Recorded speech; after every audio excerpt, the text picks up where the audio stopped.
Finisce con il suo maggiolino contro una parete di roccia. A Segusino, vicino al ponte di Fenera, è morta sul colpo Eleonora Zaffaina, 48 anni, di Cairano San Marco, paese sotto shock.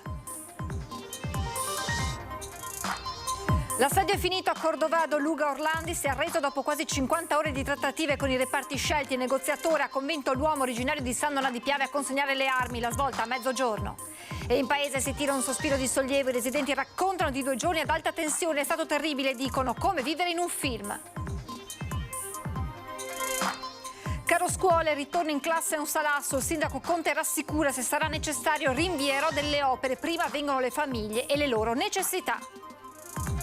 Trasporto pubblico locale, ribassati i prezzi dei biglietti MOM acquistati sull'app, una risposta ai bisogni delle famiglie, spiega il presidente della provincia Marcon. Posa della prima pietra del nuovo blocco urgenze ed emergenze dell'ospedale di Conegliano. I nuovi spazi, anche grazie alle tecnologie introdotte, saranno attrattive per i nuovi medici, ha spiegato il direttore Benazzi.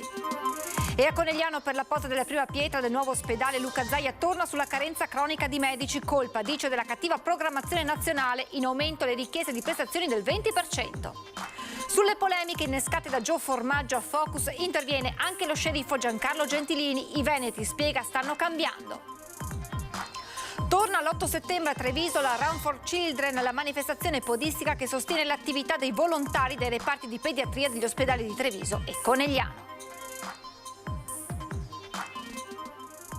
Buonasera, ben ritrovati con le notizie da Treviso e provincia. Apriamo con l'ennesimo incidente mortale sulle strade della Marca. È accaduto la scorsa notte a Segusino, a perdere la vita una donna di 48 anni. Ore 23, strada provinciale 29. Eleonora Zaffaina, 48 anni, stava percorrendo il ponte di Fenera in direzione Segusino a bordo del suo maggiolino grigio. Un impatto violento contro il muro di roccia, un colpo di sonno forse all'origine dell'incidente che non le ha lasciato scampo. Immediato l'arrivo dei soccorsi che non hanno potuto fare altro che constatarne il decesso. È solare, molto discreta e attenta ai bisogni degli altri. Una famiglia riservata, quella di Eleonora, composta da altre 2 sorelle, Silvia e Valeria, e la mamma Vilma, 82 anni, che devono ora sostenere un dolore inaspettato e profondo. Originaria di Cairano San Marco, Eleonora lavorava alla Benetton e porta il suo cognome l'antico molino che una volta era di proprietà della famiglia. Un nucleo storico di Cairano, fa sapere il sindaco, ma sempre rimasto circoscritto al loro riservo. Sindaco che si unisce al dolore della famiglia. Come comune siamo sempre a disposizione anche con tutti i nostri cittadini e, ripeto, rinnovo le condoglianze alla mamma che conosco, tra l'altro, una persona molto gentile e anche molto solare la mamma. Spiace solo che questo fatto sicuramente gli toglierà il sorriso. Una strada, quella che si imbocca all'uscita del ponte di Fener, interessata da dei lavori per una rotonda, un tratto piuttosto stretto per una quantità di traffico anche pesante, consistente. Ma per Eleonora è stata una fuoriuscita di strada autonoma, l'origine del sinistro. Sul posto, oltre ai sanitari del SUEM 118, anche carabinieri e vigili del fuoco di Feltre. Ancora al vaglio delle indagini le dinamiche esatte dell'incidente. Incidente nel tardo pomeriggio di oggi intorno alle 18 a Motta di Livenza. La dinamica parla di uno scontro tra una moto e un'auto, un impatto violento che ha sbalzato a 10 metri di distanza il motociclista. Si tratta di un ragazzo giovane di cui non si conosce ancora l'identità. Ancora al vaglio le dinamiche dello scontro. Sul posto l'elicottero del SUEM 118 che ha trasportato il giovane motociclista all'ospedale Cafoncello di Treviso. Il ragazzo non sarebbe in pericolo di vita. Si è conclusa oggi la vicenda dell'asserragliato di Cordovado, Luca Orlandi, veneto, originario di San Donà di Piave. Dopo 2 giorni si è arreso ai gruppi speciali pronti all'irruzione, consegnando tutto il suo arsenale ai carabinieri.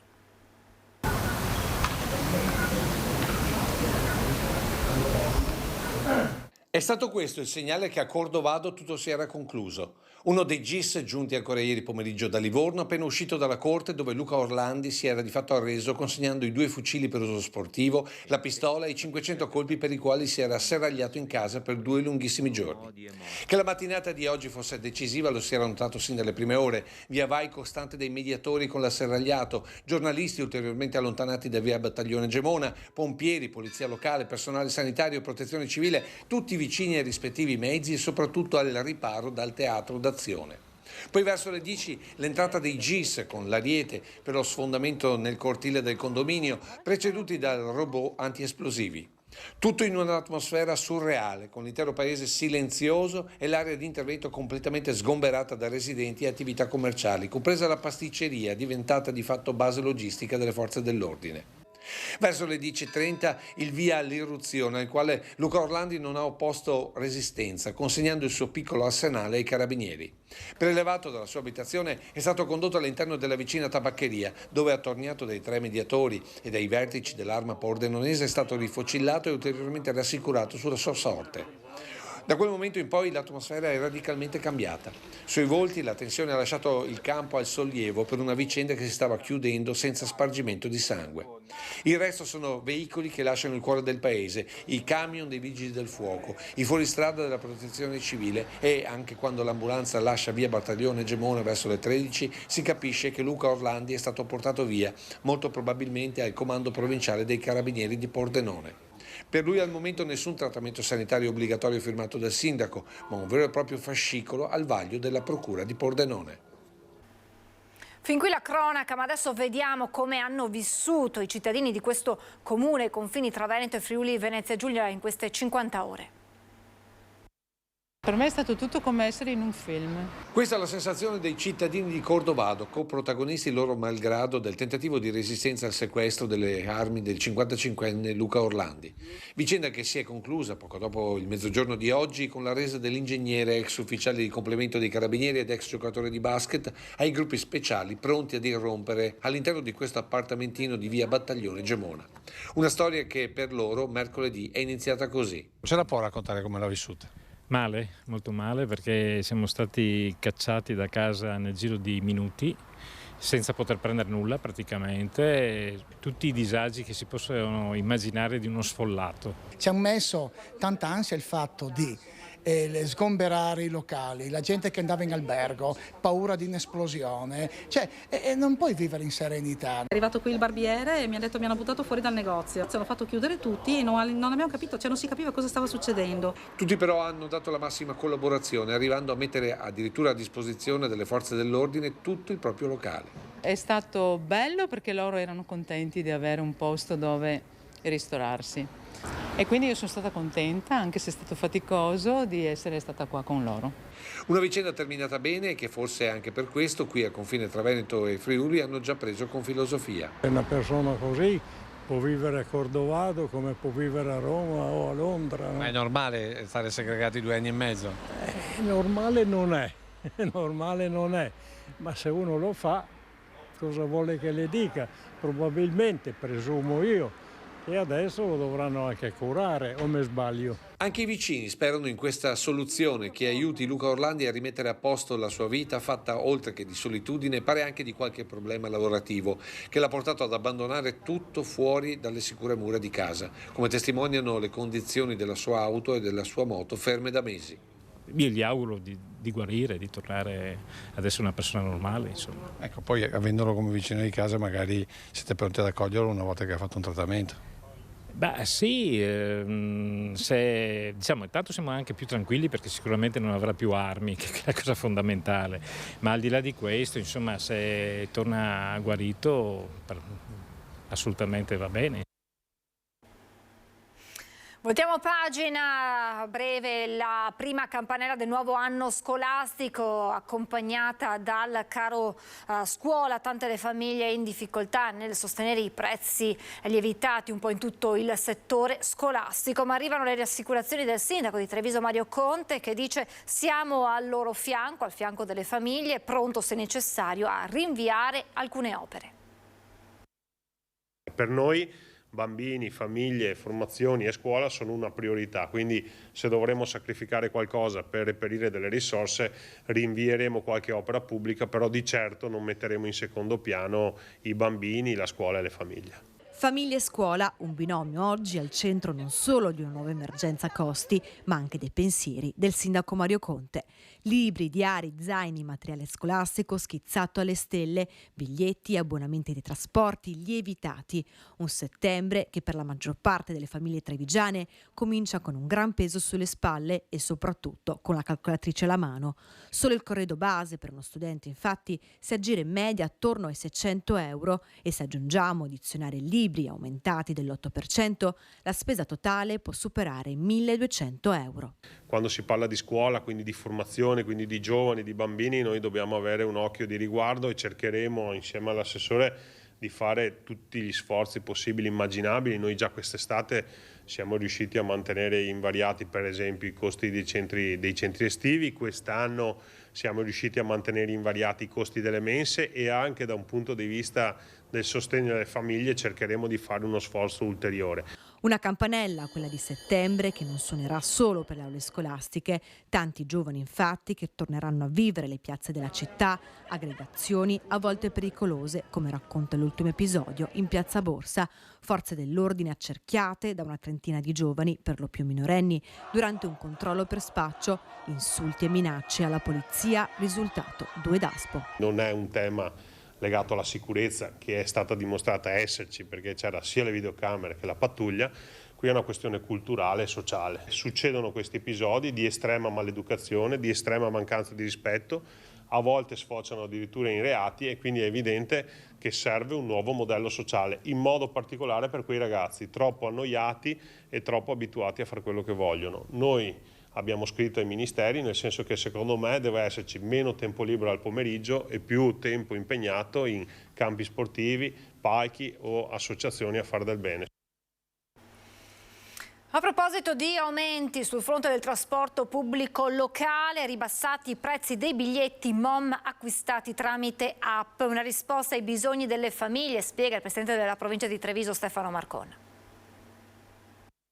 Ci abbiamo lavorato e abbiamo trovato sostenibile che l'utilizzo di ticket dematerializzati, cioè sostanzialmente acquistati online tramite l'app MOMApp, ci sia un risparmio e conseguentemente abbiamo deciso di riversare tutto questo risparmio agli utenti che acquistano il biglietto in modalità elettronica. Come auspicato a luglio è stata approvata al Sant'Artemio con validità dal 1 settembre la riduzione del 10% del prezzo dei biglietti degli autobus acquistati in digitale tramite app MOM per venire incontro alle famiglie. Una corsa ordinaria dunque anziché 2 euro costerà 1,80 euro. In questo periodo difficile sia per le aziende del trasporto quanto per le famiglie, ma laddove ci siano delle marginalità ancorché magari piccole, anche se qui proprio piccola non è perché è un 10%, che vadano nelle tasche degli utenti. Ma si sta lavorando anche su altri fronti. In primis, come UPI Veneto, è stato chiesto al governo di rifinanziare il Fondo Nazionale Trasporti. Si lavora in modo tale che ci siano dei risparmi, ci sia un occhio di riguardo verso il trasporto pubblico locale, anche perché ricordo che più si utilizzano i mezzi pubblici di trasporto e meno si inquina. Si spera anche in un rinnovo del bonus trasporti da parte del Ministero, una formula significativa per le famiglie che affrontano la spesa degli abbonamenti. I fondi messi a disposizione ad aprile sono esauriti in pochi mesi e proprio oggi, spiega Marcon, con il Click Day aperto alle 8 per poter richiedere le risorse residue dei bonus disponibili ad agosto, i fondi sono stati esauriti in solo mezz'ora. Io spero ed auspico che si facciano le valutazioni per rimpinguare quel fondo del bonus piuttosto che il fondo del trasporto pubblico nazionale che è fermo da tempo e che deve tenere in considerazione quegli aumenti che gravano, oltre che alle aziende di trasporto, a tutti coloro che utilizzano mezzi oggi che vanno a benzina piuttosto che a gasolio. Intanto, con l'avvio dell'anno scolastico, provincia e MOM continueranno il monitoraggio dei servizi e hanno già programmato corse specifiche per gli studenti delle nuove sedi. E a proposito di tratte, per quelle che registrano un minor flusso di viaggiatori, MOM avvierà in via sperimentale a Treviso e Vittorio Veneto il servizio a chiamata. E consentirà all'utente di poter trovare il mezzo nel posto giusto al momento giusto in virtù della chiamata che fa.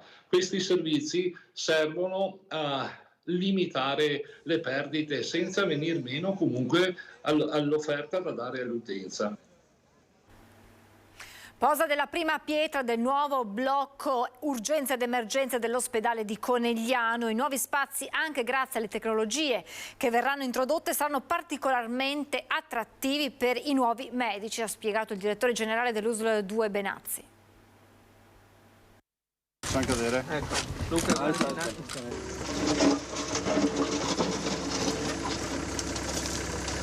10.400 metri quadri di superficie, 288 posti letto, poco meno di 56 milioni di euro di costo complessivo, in gran parte finanziato con fondi PNRR. Sono i numeri del nuovo blocco urgenze ed emergenze dell'ospedale Santa Maria dei Battuti di Conegliano. In una logica di investimenti che stiamo seguendo in tutto il Veneto. Direi che questo forse arriva da buon ultimo, visto considerato che abbiamo realizzato tanto in giro per il Veneto. Ho ereditato 68 ospedali, ne riconsegno 68, ma sicuramente molto più in ordine e sicuramente molto più attrezzati. Si pensi solo al tema dei robot chirurgici, quando sono arrivato io forse c'erano 2 o 3, oggi ce ne sono quasi 40. Gli spazi che saranno realizzati nell'area dell'attuale parcheggio interno del nosocomio ospiteranno il nuovo pronto soccorso, la terapia intensiva, l'area materno-infantile, la degenza dell'area medica, l'ospedale di comunità e i servizi diagnostici. Sarà questo il primo passo verso un progetto complessivo di adeguamento del Santa Maria dei Battuti che vedrà la ristrutturazione o demolizione degli edifici esistenti. Grande attenzione sarà data alla tecnologia con apparecchiature d'avanguardia, tecnologia sulla quale, ha ricordato il presidente Zaia, la Regione investe 70 milioni di euro all'anno. Rinnovare, la sanità si rinnova anche ovviamente con i nuovi ospedali e con le nuove tecnologie. È un modo anche per richiamare giovani medici e anche quello di dare strutture che sono efficienti al massimo. I nuovi reparti saranno completati entro fine 2025. Per quella data si conta di poter avere a disposizione nuovi medici che oggi mancano all'appello. A fine 2024, come diceva il Presidente, inizio 2025 ci saranno i medici, solo che i medici sceglieranno anche dove andare e noi dobbiamo offrire strutture all'avanguardia e questo è un modo per attrarre i giovani, perché così possono anche crescere professionalmente. Conegliano sicuramente riuscirà ad attrarre perché darà a questi uno strumento importante, l'umanità dei servizi, perché camere da 2, l'alta tecnologia, perché ci saranno compreso il robot, tecnologia all'avanguardia e soprattutto un ospedale anche ecologico. E della carenza di medici correlata al tema delle liste d'attesa ha parlato il presidente Zaia a margine della giornata di oggi. Se non hai medici che fanno le visite non le fai mai. 3.500 medici, se li mettessimo idealmente su 3.500 ambulatori, avremmo con 10 visite al giorno a testa, che non sono tante, 35.000 visite al giorno. Voi capite che in 2 giorni azzeriamo anche la categoria D e andremo ad aggredire le altre categorie. 3.500 medici che mancano all'appello in Veneto dei 50.000 a livello nazionale e che in questo momento non sono nemmeno a disposizione del sistema sanitario. Colpa, dice il presidente Zaia, di una cattiva programmazione universitaria degli anni passati. Ora si sta cercando di recuperare a livello nazionale con nuove norme. Ma questi camici bianchi sarebbero fondamentali per dare una risposta concreta al tema liste d'attesa. In regione dal post pandemia si continua a lavorare per recuperare le 500.000 prestazioni inevase causa Covid. A giugno avevamo 100.000 persone in attesa, quindi non con un appuntamento, per la priorità 30 giorni. Oggi stiamo andando sotto le 40.000 e contiamo di azzerarlo. Siamo già azzerati per le 48 ore, per i 10 giorni, adesso stiamo aggredendo il target dei 30 giorni. A questo si aggiunge un altro dato particolarmente significativo. Quest'anno l'incremento di richiesta di prestazioni è del 20%. Questo dà una dimensione anche di quanto attenzione ci sia nella cura dei veneti. E la Regione Veneto ha deciso di dedicare una sezione del suo sito alla relazione socio-sanitaria sanitario 2023. Abbiamo voluto una grande operazione di trasparenza. I cittadini, i media, le istituzioni, spiega il governatore, potranno accedere in maniera immediata ai numeri delle prestazioni, all'analisi statistica sulle liste d'attesa, al volume di lavoro svolto, a tutti i servizi attivi negli ospedali sul territorio. Chiunque potrà avere un quadro preciso su tutti i numeri della sanità veneta, un'operazione che spero, conclude Zaia, possa contribuire a diminuire il propagarsi di fake news e imprecisioni che spesso si sentono, talvolta, a beneficio di chi vorrebbe strumentalizzare tematiche complesse come l'offerta sociosanitaria del Veneto. Casi Covid in risalita, ma non è allarme. Particolare attenzione nelle RSA. Ponte di Piave, in via di guarigione, gli ospiti colpiti dal virus, ma per nessuno è stato necessario il ricovero in ospedale. Ci aspettiamo una salita, anzi la stiamo già osservando sia in Italia che in Europa, nel mondo, proprio perché i contatti che abbiamo avuto sono ormai di diversi mesi rispetto alla possibilità di diffondere, di essere protetti. Invece ora c'è una possibilità del virus così modificato di ripresentarsi. Contatti con il virus che possono risalire anche a molti mesi fa. Si torna così a parlare di Covid. In aumento i casi di contagio nella Marca e soprattutto nelle case di riposo.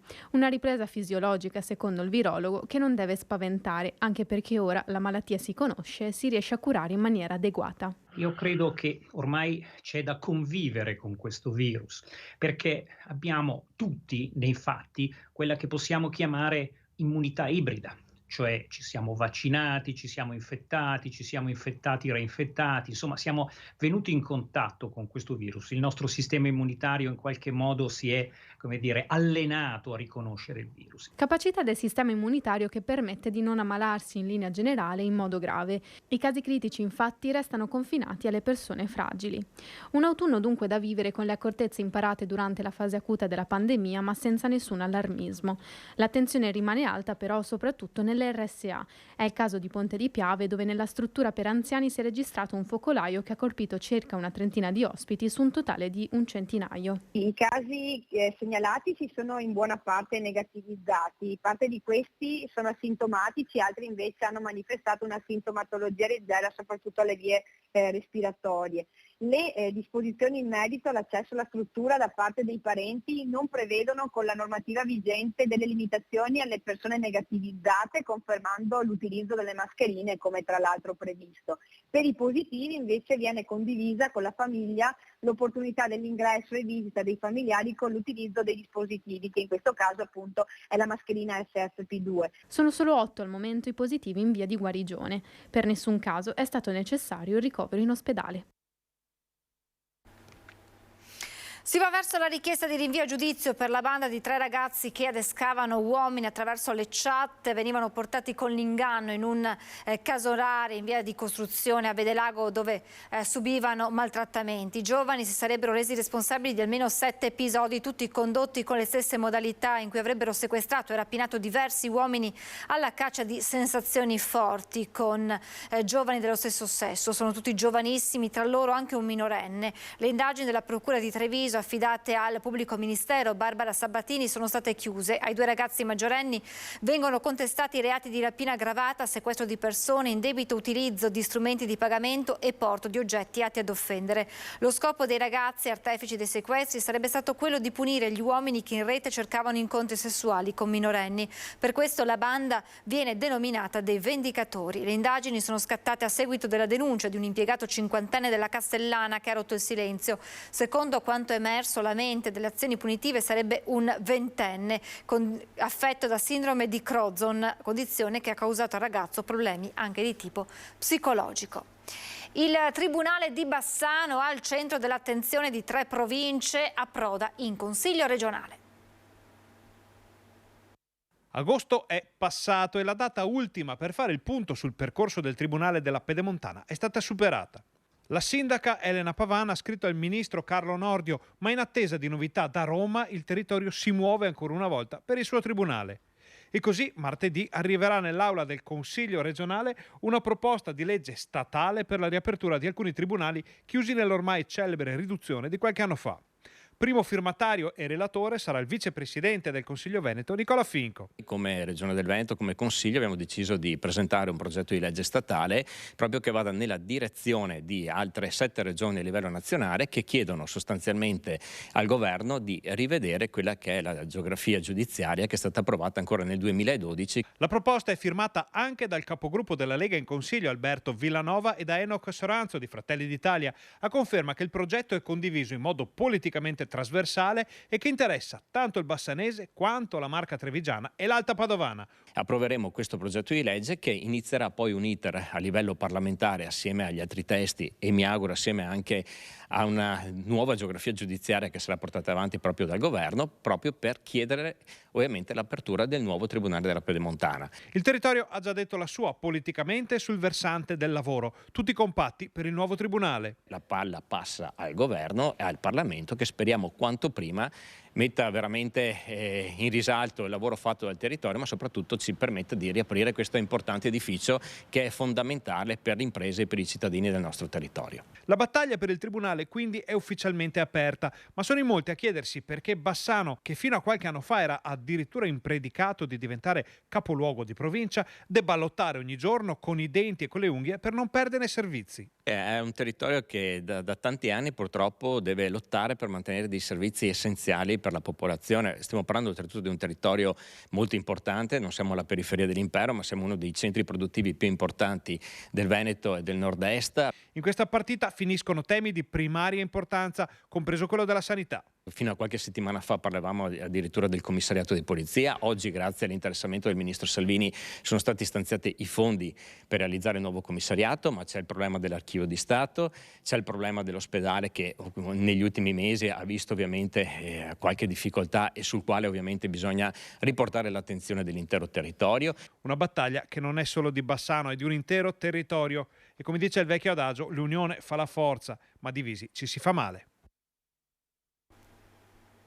Non si placano le polemiche dopo le frasi di Gio Formaggio sui veneti di pelle bianca pronunciate a Focus dal direttore Baccialli. A bocciare il consigliere regionale sia nella forma che nella sostanza è Giancarlo Gentilini. Non siamo razzisti, caro Formaggio, è una evoluzione che porterà anche altre etnie a far parte della razza Piave. Anche la razza Piave di gentiliana memoria cambia e a dirlo è chi di fatto ne detiene da decenni il copyright. Giancarlo Gentilini aggiorna e rilancia, rivolgendosi così a Gio Formaggio, consigliere regionale di Fratelli d'Italia, che a Focus, la trasmissione del nostro direttore Luigi Baccialli, ha provocato uno tsunami affermando che in Veneto la maggioranza deve avere la pelle bianca, salvo poi scusarsi visto anche l'imbarazzo tra i meloniani. Quello di Gentilini è un consiglio di forma e di sostanza. In questa civiltà attuale le cose si possono pensare ma non dire, perché le opposizioni sono pronte a raccogliere anche le virgole. Quindi, caro Formaggio, stai calmo, se hai qualche idea tientila, ma non stare a fare, perché ci sono problemi che fanno tremare i polsi. A me interessa risolvere i problemi e non queste scaramucce che non hanno nessun seguito. Basta, basta, basta. Cerca di così contattare la Meloni che aiuti tutte le famiglie, perché la famiglia è il centro dell'universo. Quando le famiglie sono a posto non c'è pericolo, perché il futuro è assicurato e ci potranno essere grandi sviluppi del nostro popolo e della nostra razza Piave. Ci fermiamo per la pubblicità tra poco. Eccoci in diretta, torna l'8 settembre a Treviso la Run for Children, la gara, la manifestazione podistica che sostiene l'attività dei volontari dei reparti di pediatria degli ospedali di Treviso e Conegliano. Pettorine pronte, scarpe allacciate, Treviso torna a correre. È partito il conto alla rovescia per la 6ª edizione di Run for Children, 8 chilometri di un percorso che quest'anno toccherà anche il cuore della città. E se in questa edizione cambia il tragitto, il motto rimane sempre lo stesso: correre e donare. Siamo alla 6ª edizione della Run for Children, avverrà l'8 settembre, siamo felicissimi che avvenga questa edizione. E come sempre tutto il ricavato verrà dato in beneficenza alla Lilt e a Giocare in Corsia. 20.000 euro raccolti l'anno scorso, 80.000 negli ultimi 5 anni, donazioni interamente destinate a sostenere l'attività dei volontari della Lilt Giocare in Corsia, che dal 1994 porta il gioco e il sorriso nei reparti di pediatria degli ospedali di Treviso e Conegliano. L'importante è per noi almeno è far conoscere che esiste una realtà che è una ricchezza poi della città, che appunto consente ai bambini ricoverati di avere questo supporto di animazione, di giochi, di clown, di fiabe, di laboratori. Un centro, quello di Treviso, che non chiuderà le porte per la manifestazione, delineato solo il percorso con partenza e arrivo sulle mura all'altezza del bastione San Marco. Entriamo veramente nel cuore di Treviso cercando di toccare, di passare in alcune zone che non sono magari state già percorse da altri eventi. E adesso vediamo che tempo farà nei prossimi giorni con le previsioni del generale Giancarlo Iannicelli.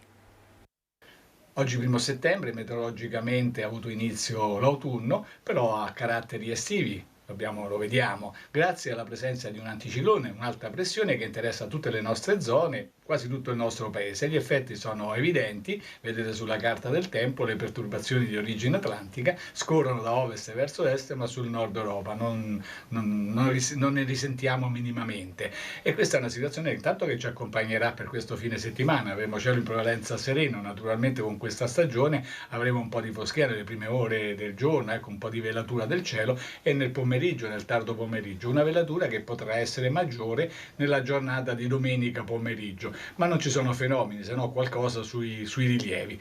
La prossima settimana, ecco, tempo stabile, quindi tempo in genere soleggiato, con questa velatura, con questa foschia che poi tende ad attenuarsi, a scomparire. E intanto per questi 2 prossimi giorni avremo venti di direzione variabile, deboli, molto deboli, le temperature, ecco, le minime dai 17 ai 19 gradi, le massime intorno ai 29, ecco, domenica potremmo toccare i 30 gradi, ma sarà episodico il fatto, infatti poi la prossima settimana non si dovrebbero superare i 26-27 gradi, siamo nella media. Per quanto riguarda l'alta Adriatica è previsto poco mosso. È tutto. È il momento di aprire la pagina con le notizie da Belluno e provincia.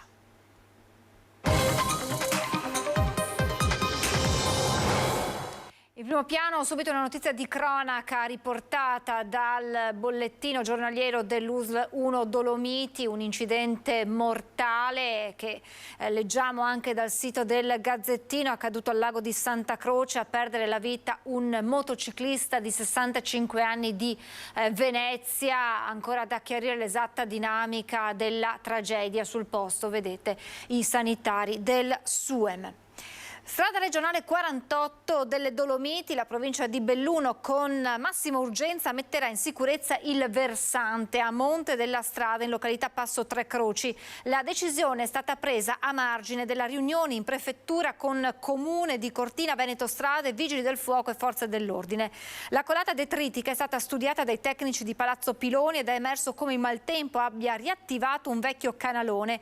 Da una prima stima risultano mobilizzati circa 12-15 mila metri cubi di materiale che potrebbero scendere a valle in occasione di eventi piovosi particolarmente intensi. Da qui la chiusura della strada sottostante e l'evacuazione di un albergo e delle abitazioni. L'intervento in somma urgenza consisterà nella realizzazione a monte della strada di un vallo rilevato tramite scavo e riporto della lunghezza di circa 120 metri, alto circa 4 metri.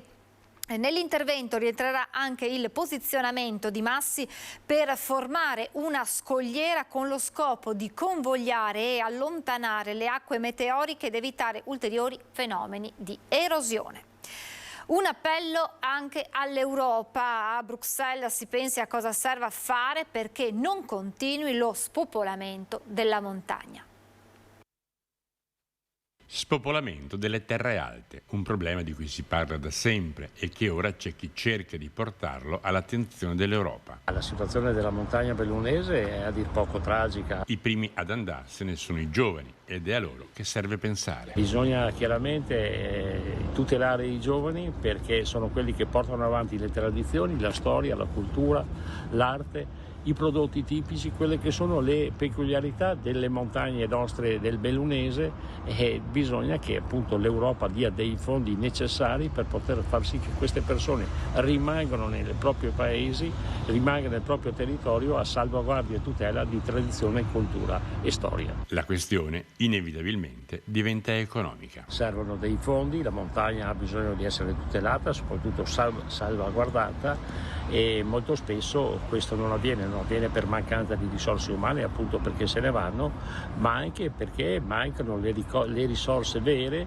quelle che dovrebbe dare anche l'Europa, e soprattutto si trova a confrontarsi la provincia di Belluno con la provincia chiaramente di Trento e Bolzano e la regione Friuli Venezia Giulia, quindi due regioni autonome, e quindi è molto difficile anche dal punto di vista economico, il confronto è chiaramente improponibile. Per invertire la rotta non basta l'Italia, anche l'Europa deve fare la sua parte. Io ho presentato in Europa un'interrogazione proprio a salvaguardia delle province montane, in particolare, ripeto, di Belluno, perché le due province interamente montane sono Sondrio e Belluno, e queste due province hanno bisogno di essere tutelate, soprattutto con aiuti economici che vanno a salvaguardia, perché non è solo turismo, ma bisogna salvaguardare il territorio, i boschi e quant'altro, perché se non si fa queste cose sicuramente chi rimane non ha la forza necessaria per poter così mantenere questi territori straordinari, patrimoni tra l'altro dell'UNESCO, che purtroppo i fondi sicuramente mancano e l'Europa deve per forza intervenire. Il referendum svoltosi oggi tra i lavoratori dello stabilimento Safilo di Longarone ha aperto la strada all'accordo proposto da Telios e Innovatec con la mediazione dell'assessorato al lavoro della Regione Veneto. Dei 447 lavoratori hanno votato in 318 e di questi sì sono stati 265. Vince dunque la linea portata avanti da CISL e UIL, che esprimono soddisfazione per il sì passato con l'83% dei votanti, mentre la CGIL sottolinea come tra non votanti, ipotesi suggerite in alternativa al no e risposte negative, i 256 sì rappresentino meno del 60% dei lavoratori, facendo il conto sulla totalità di quelli impiegati nell'impianto. Tempo di bilanci per la Dolomiti Summer School. Chi vi ha partecipato ora potrà proseguire il suo percorso di studi con nuove consapevolezze. Non è facile per un ragazzo orientarsi. Può essere difficile scegliere la scuola media superiore, può esserlo ancora di più per l'indirizzo universitario. Da questi dubbi nasce l'idea della Dolomiti Summer School, promossa da Confindustria Belluno Dolomiti. La formazione, la preparazione, la scelta universitaria è un tassello fondamentale della propria vita. Può voler dire passare i prossimi 30, 40, 50 anni con leggerezza. Se si sbaglia purtroppo la si paga anche tutta la vita, per cui noi crediamo nei giovani e cerchiamo di aiutare i giovani e le loro famiglie in modo che possano fare delle scelte corrette, equilibrate e anche di passione e di ambizione. Ai ragazzi che hanno partecipato è stata offerta la possibilità di confrontarsi sui temi più disparati, dalla linguistica alle scienze infermieristiche, dal marketing alla biochimica, dalle scienze informatiche all'odontoiatria. Sicuramente un'iniziativa importante e coerente con tutte le iniziative che stiamo facendo a favore dei giovani, delle competenze e della formazione. Per dare ai giovani quale diversa opportunità? Beh, in questo caso specifico diamo ai giovani la consapevolezza di poter scegliere il percorso universitario che è più affine alla propria sensibilità, alle proprie aspettative, cercando di ridurre o azzerare il rischio di sbagliare il percorso universitario, che significherebbe perdere soldi e anche tempo. Nuovi mezzi per soccorrere chi ne ha bisogno. Oggi la benedizione. Papa 3, Bravo 7, Fox 4, affiancate da 2 mezzi provenienti dall'Alpago e dalla Valbelluna. Sono le 3 nuove ambulanze che entreranno in funzione in ULS 1 Belluno Dolomiti, benedetti dal vescovo nel piazzale di fronte alla prefettura di Belluno. Vuol dire intanto molta attenzione a quelli che sono i servizi di emergenza e urgenza che appunto sviluppiamo all'interno del territorio della provincia di Belluno. Tenere la tecnologia al massimo della sua potenzialità è assolutamente importante per garantire appunto i servizi nel migliore dei modi, soprattutto in un territorio come questo. I nomi appartengono alla storia. Papa sono le ambulanze destinate a Pieve di Cadore, Bravo quelle di Belluno, Fox quelle di Feltre, e poi ci sarebbero le Eco per la Gordino. Sono vetture modernissime nella concezione che andranno a sostituire mezzi che ormai hanno fatto il loro corso. Mezzi più grandi, destinati soprattutto ai trasferimenti tra ospedali quando l'elicottero non può intervenire o quando il paziente non può andare in elicottero. Qui abbiamo un investimento di 373.000 euro per 3 nuove ambulanze e quindi sul tema, ma in genere un po' su tutte le tematiche che riguardano la tecnologia, risparmi tra virgolette non se ne fanno proprio. Si cerca di portare il sistema al massimo livello possibile di tecnologia. Il vescovo, nel benedire le 3 nuove ambulanze, ha rivolto il suo pensiero agli equipaggi. Il primo pensiero è proprio quello di chi sta operando in quell'ambulanza, l'autista ma anche tutti gli altri. Penso che si tratti davvero di quel coraggio che la vita stessa richiede. Certo, nelle situazioni così di emergenza c'è un coraggio che ogni giorno dobbiamo un po' chiedere per affrontare anche quello che non è imponderabile, non è calcolabile della vita. In chiusura vi ricordo l'appuntamento di domenica, quando Antenna 3 seguirà in diretta la sfida finale del Palio di Montebelluna a partire dalle 13:30 con l'approfondimento quelli che il Palio, commenti e pronostici della gara che entra nel vivo alle 17 con la sfida delle 11 contrade, la corsa dei carri da piazza Colonna a Mercato Vecchio. Poco meno di 2 chilometri in salita, un percorso lungo il quale gli atleti dovranno spingere il pesante carro agricolo fino al traguardo. Il miglior tempo decreterà il vincitore. Appuntamento dunque domenica a partire dalle 13:30 con il Palio di Montebelluna. È davvero tutto, vi lascio le previsioni del tempo, grazie per averci seguito e buona serata.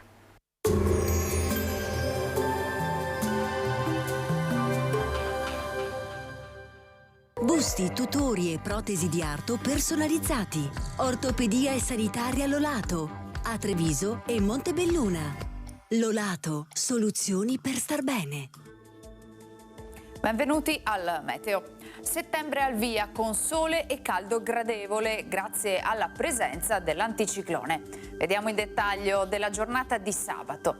Sul Veneto sarà una splendida giornata all'insegna del sole con cielo sereno o al massimo velato, innocue velature in corrispondenza dei rilievi.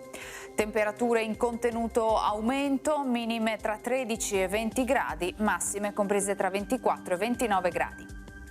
Spostiamoci ora sul Friuli Venezia Giulia, anche in questo caso bel tempo con ampio soleggiamento e cielo limpido senza piogge. Temperature minime tra 14 e 20 gradi, massime sui 26-28 gradi. Infine diamo uno sguardo alla situazione del Trentino Alto Adige, dove sarà anche in questo caso soleggiato con limitati addensamenti nel corso del pomeriggio. Temperature minime intorno ai 15-18 gradi, massime sui 28-29 gradi all'incirca. Dal meteo per ora è tutto, grazie per l'attenzione, arrivederci.